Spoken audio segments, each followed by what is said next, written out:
ফুলের মতো সুন্দর মনে হয় না দ্বিতীয় কোনো জিনিস এই পৃথিবীতে আছে। প্রত্যেকটা ফুলের একটা আলাদা নিজস্ব বৈশিষ্ট্য আছে, নিজস্ব রূপ আছে, গন্ধ আছে।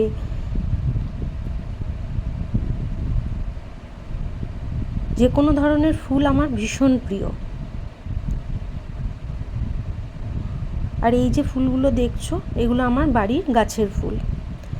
তো গুড মর্নিং এভরিওয়ান, আমি পায়েল, আর সবাইকে আমার চ্যানেলে অনেক অনেক স্বাগত। আজ হলো রবিবার, তো আজ সকাল থেকে আমি ব্লগটা স্টার্ট করে দিয়েছি। তো চলো দেখতে থাকো।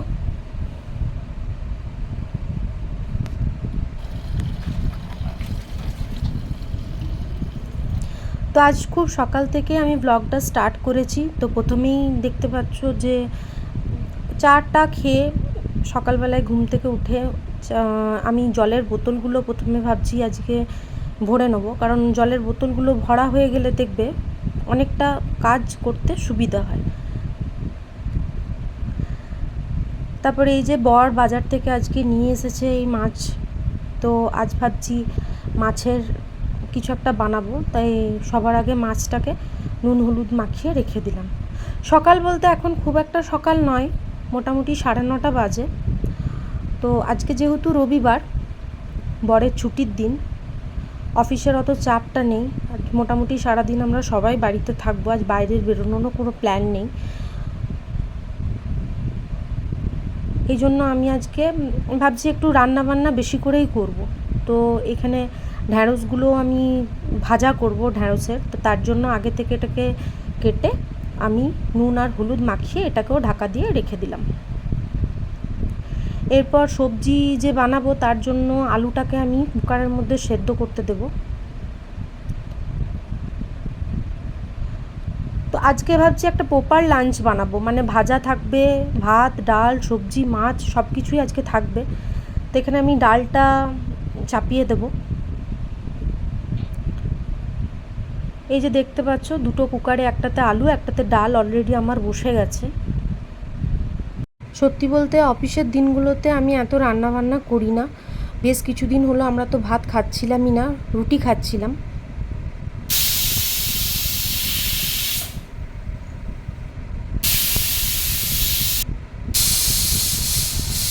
এবার আমি আরেকটা গ্যাস জ্বালিয়ে এটার মধ্যে সবজির যে প্রিপারেশনটা সেটা স্টার্ট করে দেব। তো কড়াইটা দিয়ে দিলাম। কুমড়োর সবজি বানাবো, তার জন্য খুব কম তেলে বানাবো। যেহেতু 5 ফোড়নটা আমার ফুরিয়ে গেছে, মাসের শেষ চলছে বলে, তাই আমি এখানে গোটা জিরে আর কাঁচা লঙ্কা দিয়ে ফোড়নটা দিলাম। কুমড়োর সবজিতে আমি আলু আর কুমড়ো একসাথেই কষতে দেবো। দুটো তেজপাতা দিয়ে দিলাম। এরপর আমি পরিমাণ মতো হলুদ দেব।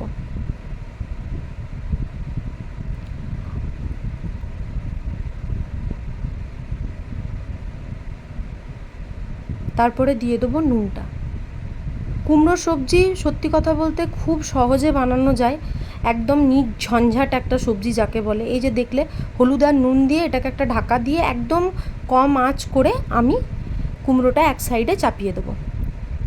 আরেকটা গ্যাস অন করে আমি এখানে ভাজার প্রিপারেশনটা স্টার্ট করছি। তো কড়াইয়ে তেল দিলাম, আর ওই গ্যাসটায় আমি একদম লো আঁচ করে কুমড়োটা নুন হলুদ দিয়ে চাপিয়ে দিলাম। আগে থেকে ওই যে ঢ্যাঁড়সগুলো আমি নুন হলুদ মাখিয়ে রেখেছিলাম সেটা কড়াইয়ের মধ্যে দিয়ে দিলাম।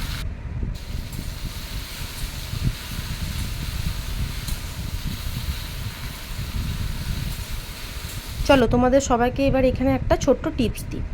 ঢ্যাঁড়স কাটার আগেই না, ঢ্যাঁড়সটাকে ভালো করে যদি জল দিয়ে ধুয়ে নাও, তাহলে ঢ্যাঁড়সটা ভাজার সময় না একটা যে ল্যাল পেলে ভাব লাগে সেটা কেটে যায়।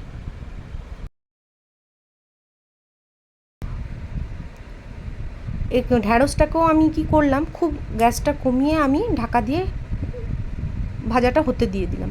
সাইড বাই সাইড ওইদিকে দেখো, আমি কুমড়োর সবজিটাতে বেসিক যে মশলাগুলো লাগে সেগুলো খুব কম করে দেব, কারণ কুমড়োর সবজিটা আমি খুব হালকা করেই করব। বেশিরভাগ রান্নায় আমি এরকম লো ফ্লেমে ঢাকা চাপা দিয়েই করি, কারণ আমার মতে তো রান্নাটাও একটা আর্ট। রান্নার পেছনেও তুমি যতক্ষণ সময় দেবে তত ভালো হবে রান্নাটা। তো আমি একটু ধৈর্য ধরে রান্না করতে আমার ভীষণ ভালো লাগে, আমি একটু ধৈর্য ধরেই রান্নাটা করি। ভাজাটা মোটামুটি আমার হয়ে এসছে, এবার আমি ভাতের জলটা চাপিয়ে নেব।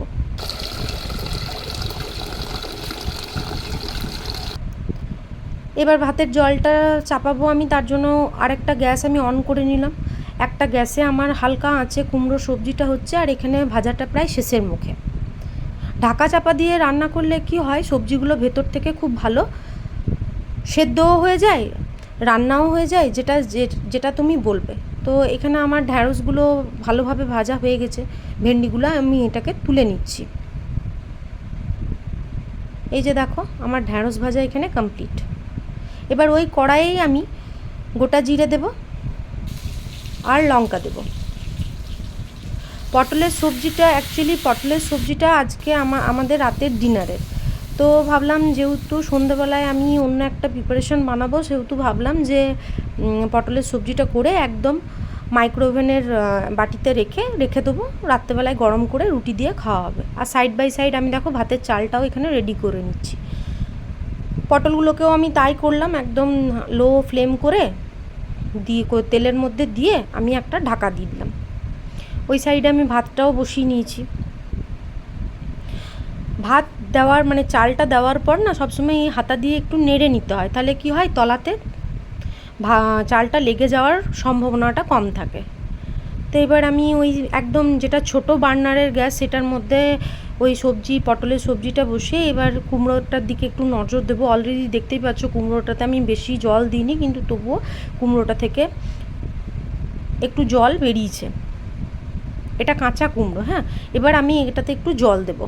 একটা কথা বলি, এখানে যে রান্নাগুলো দেখছো এগুলো একান্তই আমার নিজস্ব, মানে আমি নিজের মতোভাবে যেভাবে আমার সুবিধা হয় সেভাবে করি। প্রতিনিয়ত যেভাবে আমি নিজে রান্না করি সেগুলো এখানে দেখাচ্ছি। এখানে স্বাদ মতো মিষ্টি দিয়ে দেবো।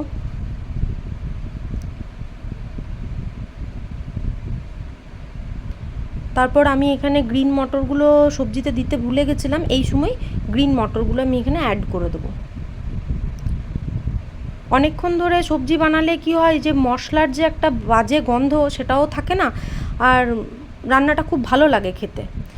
কুমড়োর তরকারিটা আমার হয়ে গেছে, এবার আমি ওপর থেকে ঘি ছড়িয়ে দেবো, আর দেবো ওই যে ভাজা মশলা যেটা হয় না, জিরে গুঁড়ো লঙ্কা গুঁড়ো দিয়ে যেটা ভাজা গুঁড়ি যেটা বানাই, সেটাই অ্যাকচুয়ালি ভালো করে মাখিয়ে এবার একটা ঢাকা দিয়ে দেবো। এতে তরকারির ভেতরে ফ্লেভারটা, ঘি আর ওই ভাজাগুড়ির ফ্লেভারটা খুব ভালো যাবে। পোস্তর বড়া বানাবো, তার জন্য দেখো আমি পোস্তটাকে মিক্সিতে পেস্ট করে নিয়েছি। এবার এই ঢাকনাটা খুলছি, তো পটলগুলো অলরেডি আমার ভাজা হয়ে গেছে। এবার আলুটা দিয়ে দেবো। যেহেতু আমি একবারে তরকারিটাকে মানে ওই যে লঙ্কা জিরে দিয়ে উলিয়েই চাপিয়েছিলাম, সেহেতু আমি আলাদা করে আর করছি না, মানে আমার তাড়াতাড়ি ছিল, তো আমি সমস্ত মশলাও এখানে দিয়ে দিয়েছি। এবার আমি সবজিটা কষতে থাকবো, সামান্য করে একটু করে জল দেবো আর তরকারিটা কষতে থাকবো।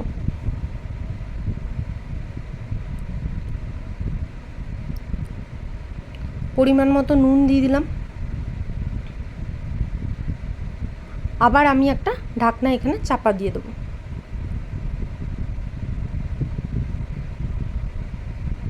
তো এই পটলের সবজিটাও আমাদের অলমোস্ট হয়েই গেছে। ভালোভাবে কষিয়ে এবার এখানে একটু সামান্য জল দিয়ে আরেকবার সবজিটাকে ফুটিয়ে নেবো, তাহলে কি মশলার গন্ধটা একদমই উঠবে না। এবার খুব লো ফ্লেমে পটলটা এই সবজিটা হোক, ওই সাইডে আমি চলো পোস্তর বড়াগুলো একে একে করে নিই।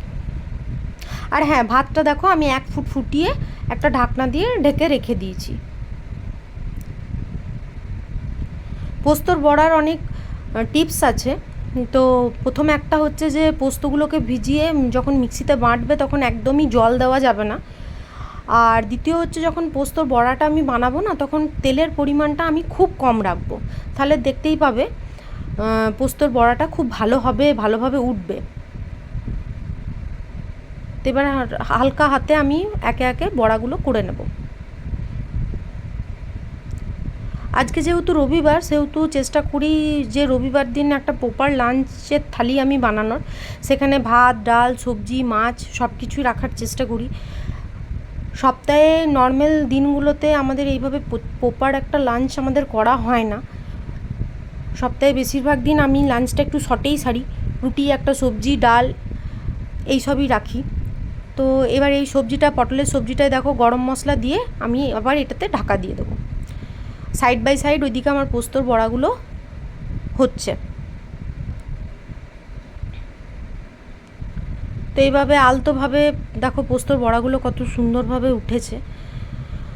তো মানুষ করতে করতেই শেখে, ঠকতে ঠকতেই শেখে, বা ভুল করার পরে শেখে। প্রথম যখন আমি পোস্তর বড়া করতাম, আমার পোস্তর বড়া একদম গোটা হতো না, কারণ আমি ওই ভাজার টাইমে অতিরিক্ত তেল দিয়ে দিতাম, না হয় মিক্সির বাটিতে পোস্ত দিয়ে জল দিয়ে দিতাম। তো গোটা পোস্তটা আমার প্যানের মধ্যে গোটাই হয় না, গোটাই পুরো অন্যরকম মানে পোস্ত ভাজা হয়ে যেত, বড়া আমি উঠাতেই পারতাম না। তো অভিজ্ঞতা একটা কাজে লাগে।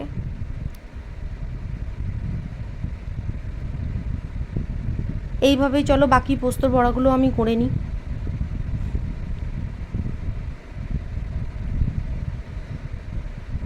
এখন আর সেরকম কোনো কিছু হয় না, আসলে এতদিন ধরে রান্না করছি তো এখন অনেক কিছুই শিখে গেছি। তবে হ্যাঁ, মানুষ ভুল করেই শেখে, আমার ক্ষেত্রেও সেটার ব্যতিক্রম নয়। এখন একদম প্রপারভাবেই সব কিছু ওঠে, আর এখন রান্নাটা আমার কিছু মনেও হয় না। একটা টাইম আমি এগুলো দেখি আর ভাবি যে একটা টাইম ছিল যে এক গ্লাস জল গড়িয়ে নিতে গেলেও আমার হাতটা কাঁপতো, কিন্তু এখন মোটামুটি 20-25 জনের রান্না আমি একাই করে নিতে পারি, আমার কোনো হেল্প লাগবে না কারোর। এবার আমি ওই প্যানটাতেই সর্ষের তেল দেবো, কারণ আমার রান্না মোটামুটি হয়ে গেছে। এবার আমি শুধু মাছটা করব। তো মাছের ভাবছি যে এবার একটা ঝাল দিয়া করব, বা মাছের ঝাল করব, তার জন্য মাছগুলোকে ভেজে নিচ্ছি। মাছ ভাজার ক্ষেত্রেও এখানে তোমাদেরকে আমি একটা ছোট্ট টিপস দেবো। আমিও এটা রান্না করতে করতেই শিখেছি। মানে আমার মতো যারা আছো, যারা রান্নাও করো অথচ দেখো যে গ্যাস ট্যাসের বা তার রান্নাঘরের চারপাশটা যেন নোংরা না হয়, তো তার জন্য কি করবে, মাছ যখন ভাজবে তখন এরকম আমার মতো একটা লিড চাপা দিয়ে ভাজবে। এতে কি হয়, তেলটা চারিদিকে ছিটকায় না, গ্যাসটা, কারণ রান্নার পর তো আমাদেরকেই গ্যাস পরিষ্কার করতে হয়, তো সুবিধা হয়। তো এবার মাছগুলো আমি উল্টে পাল্টে ভেজে নেব। যেহেতু বর্ষাকাল না, সেহেতু আমরা মাছটা এখন একটু কমই খাচ্ছি, কি জানি মাছ খেতে এখন ইচ্ছা করছে না।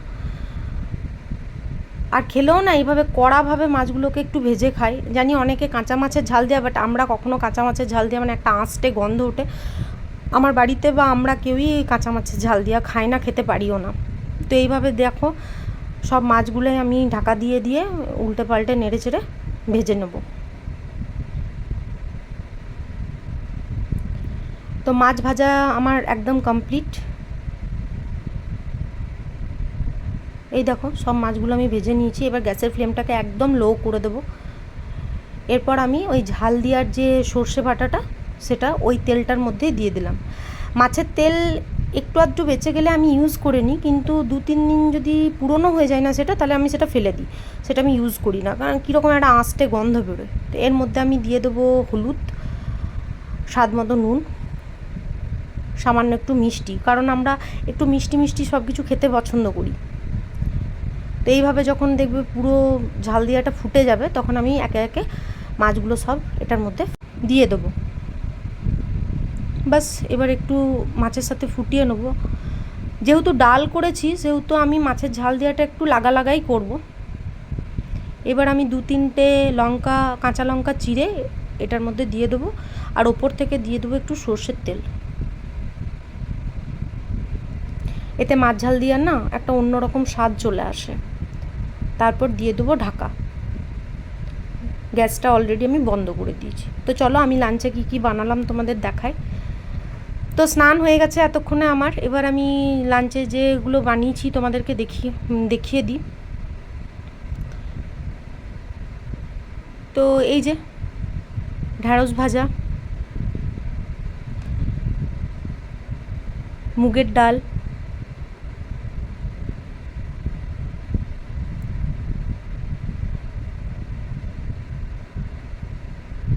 পোস্তর বড়া, কুমড়োর সবজি, এগুলো সব আমাদের মানে এগুলো লাঞ্চে।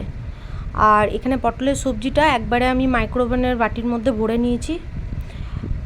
মাছ ঝাল দেওয়াটা একটু আলাদা করে রেখেছি, কারণ আঁশ নিরামিষের আমার বাড়িতে একটা ব্যাপার আছে। তো এখন দেখতেই পাচ্ছ 6:35 বাজে, খেয়ে লাঞ্চ করে আমি একটু রেস্ট করছিলাম। তারপরে এই যে আমার বাড়ির জানলাটা থেকে দেখো মেঘটা কি ভালো লাগছে। এবার আমি বিকেলবেলায় একটু ফ্রেশ হয়ে চলে এসেছি নিজেকে একটু ঠিকঠাক করবো বলে। ঠিকঠাক বলতে ওই আর কি, একটু ক্রিম মাখলাম, চুলটা একটু বাঁধবো,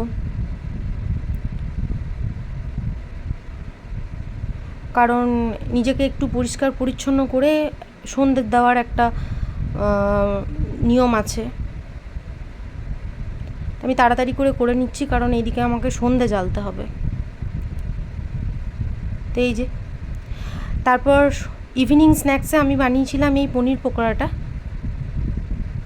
যেহেতু এটা খেলাম সেহেতু আমি রাতে ডিনার আজকে স্কিপ করে গেছি। রাত্রেবেলায় খেয়েছিলাম এই গুলাব জামুনগুলো, এগুলো আমার ভীষণ প্রিয়। আজ এতটাই, দেখা হচ্ছে পরের ভিডিওতে। Bye, take care.